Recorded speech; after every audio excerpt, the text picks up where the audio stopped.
नमस्कार प्रिय दर्शक बंधु प्रतिदिन देश विदेश खबर जानवाई भिडियो को शेष पर्यटन देखते आपण भल पाइबा स्वरूप भिडियो गोटे लाइक कर दिंतु जदि चैनल को नुआ चैनल को सब्सक्राइब कर दिंतु चैनल जानवा आज किसी गुरुत्वपूर्ण खबर। पुरी बालीहरचंडी गणदुष्कर्म घटना आज मुख्य अभियुक्त मनोज बेहरा को कोर्ट चालान। पुरी बालीहरचंडी गणदुष्कर्म घटना आज मुख्य अभियुक्त मनोज बेहरा और कालिया को कोर्ट चालान। गिरफ पर बुधवार अभियुक्त डाक्तरी महीना हस्पिटाल नहीं पुलिस। आज अभियुक्त कोर्ट चालान कर पुलिस सूचना देती। पुरी जिलार प्रसिद्ध बालीहरचंडी पीठ निकट में जंगल छात्री गणदुष्कर्म मामलार 4 अभियुक्त को धरबार सफल होगी पुलिस। परवर्ती खबर गाड़ी चालकों खुशी खबर। एककालीन सेटलमेंट योजना घोषणा कला परिवहन विभाग। दीर्घ दिन धरी पड़ रहा चालान समाधान पदक्षेप उल्लंघनकारी कम परिमाण में जरिमाना दे समाधान करेंगे। 31 जुलाई 2025 जाए अमीमांसित ई चालान लागू। यह योजना आज विज्ञप्ति जारी दिन 6 मास वैध रही। चालान कोर्ट को जाइए तार सेटलमेंट हो पार ना। परवर्ती खबर सरकारी बस रे स्कूल छात्र छात्री को मागणा यात्रा। यूनिफॉर्म पिंधि परिचय पत्र देखाइले मिलिब सुविधा। स्कूल और कॉलेज पढ़ुआ छात्र छात्री खुशी खबर। एणिकी मागणार स्कूल को बस रे जाई परिबे छात्र छात्री। स्कूल यूनिफॉर्म पिंधि आई कार्ड देखाइले देबाक पड़िबनी बस भड़ा। मुख्यमंत्री बस सेवा योजना रे छात्र छात्री को मिलिब सुविधा। समय को दृष्टि रखी बस चलाचल समय परिवर्तन करने को ओएसआरसीटी को अनुरोध करा जायछि। परवर्ती खबर 60 वर्ष वयस्क सुभद्रा हिताधिकारी को मिलिब पेंशन।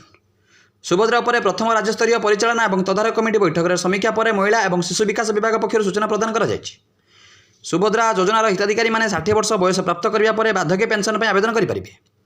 मधुबाबू पेंशन योजना और जातीय सामाजिक सहायता कार्यक्रम में सुभद्रा योजनार पूर्वतन हिताधिकारी को अंतर्भुक्त करने को सरकार पक्षर चिठी कर।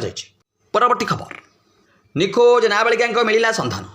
भद्रक जिलार वासुदेवपुर अधीन राधानाथरपुर आड़िया ग्राम रात्रि अपहृत होता नाबालिका छात्री मृतदेह 5 दिन पर ईस्टकोस्ट केनाल चूड़ामणि नक पलठ उद्धार कर। अग्निशम विभाग चूड़ामणि सामुद्रिक पुलिस तथा विभिन्न थानार पुलिस कर्मचारी और ग्रामवासी मैंने विभिन्न स्थान खोजाखोजी करुला बेले गुरुवार यह अपहृत नाबालिका मृतदेह कोस्ट केनाल निकटर एक घास बुदा मूल उद्धार कर। मृत देहटी को ठाब कर अधिक तदंत फरेन्सिक साइंटिफिक तदंतकारी अधिकारी नजर को दि जाए। परवर्ती खबर आज विधानसभा मौसुमी अधिवेशन घेरिबे विरोधी काउंटर कर शासक। आज आरंभ हो विधानसभा मौसुमी अधिवेशन। अधिवेशन प्रथम दिन 11 गृह कार्य आरंभ हो। दिवंगत नेता उद्देश्य शोक प्रस्ताव आगत पर प्रार्थनार्थ मुलतवी रही। सेप्टेम्बर 25 तारिख पर्यंत चलिब यह अधिवेशन। यह अधिवेशन मोट 7टी कार्य दिवस रही। सेप्टेम्बर 19 तारिख में केवल बेसरकारी सभ्यों कार्य दिवस धार्य होती। अवशिष्ट 6 दिन सरकारी कार्य दिवस रही। परवर्ती खबर दिल्ली एम्स रे अत्याधुनिक surgical robot launch. Robotic surgery तालीम ने डाक्तर और डाक्तरी छात्र।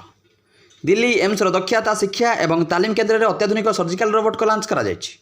एही प्रजुक्तिविद्या और डाक्तर और डाक्तरी छात्र मानक रोबोटिक सर्जरी तालीम देवाई व्यवहार कर। देशर प्रथम सरकारी मेडिकल कॉलेज भाव दिल्ली एम्स रे रोबोट को तालीम प्रदान उपलब्ध कर। परवर्ती खबर आहुरी तीव्र हेब आंदोलन। राज्य में नारी निर्यातना बढ़ी चली। बलात्कार महिला निखोज अपहरण हत्या नीतिदिनिया घटना परिणत होती। राज्य सरकार अपारगता जो एभली घटना वृद्धि पाउछि एवं राज्यर नारी मैंने असुरक्षित हो पड़ते। एभली अभियोग कर बुधवार विजु महिला जनता पक्षर बरगड़ एसपी कार्यालय आगे विक्षोभ प्रदर्शन कर। परवर्ती खबर आरंभ है कुकुर गणना। भुवनेश्वर महानगर निगम पक्षर प्रथम थर आरंभ होती कुकुर गणना। गुरुवार भोर 5 आरंभ हो सकाल 7 जाए चलता गणना कार्य। डिटेल सर्वे मेथड रे होती गणना। एककालीन 67 वार्ड में चलता गणना प्रक्रिया सामिल होती 410 टीम।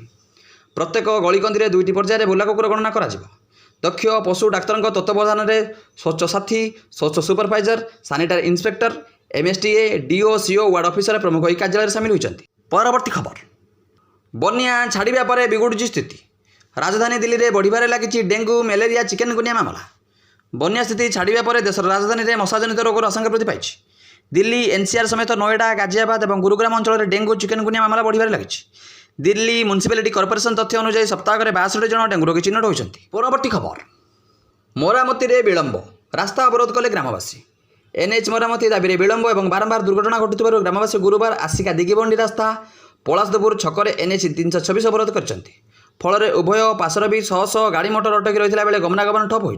परवर्ती खबर शेष निश्वास नेब माओवादी। पुणी गलिला जवान गुड़ी 4 माओवादी गले टली। पुणी गलिला जवान गुड़ी। छत्तीसगढ़ छाती माओवादी गले टली। मालकानगिरी सीमांत छत्तीसगढ़ कंकेर जिले में पुणी नक्सल पुलिस मध्य गुली विनिमय होती। गुली विनिमय में 2 जन नक्सल निहत होता जमापड़ी। गोटे पटे नक्सल शांतिव्रता नहीं अस्तविरति नवेदन करते पुलिस किंतु नक्सल मूल पक्ष लगी पड़ी। परवर्ती खबर बिहार सरकार बड़ घोषणा। बेकारी को संतुष्ट करने को प्रयास। नीतीशଙ୍କ घोषणा मुताबक राज्य 20 ରୁ 25 वर्ष मध्य ग्राजुएट बेकारी मानक सरकार मासक 1000 टଙ୍କା प्रदान करेंगे। यही भत्ता सर्वाधिक 2 वर्ष पर्यंत प्रदान कर घोषणार सूचना नीतीश कुमार सोशल मीडिया रे देइछन्ति। पुणी एनडीए मेंट सरकार को आसले राज्यर युवक और युवती मानक चाकरी प्रदान करने दिगरे पदक्षेप नियाजिबो। आगामी 5 वर्ष मध्य राज्य 1 कोटी बेकार युवक युवती को रोजगारक्षम करा। परवर्ती खबर, राज्य में सार कलाबजारी होउथिबार मानिले विभागीय मंत्री।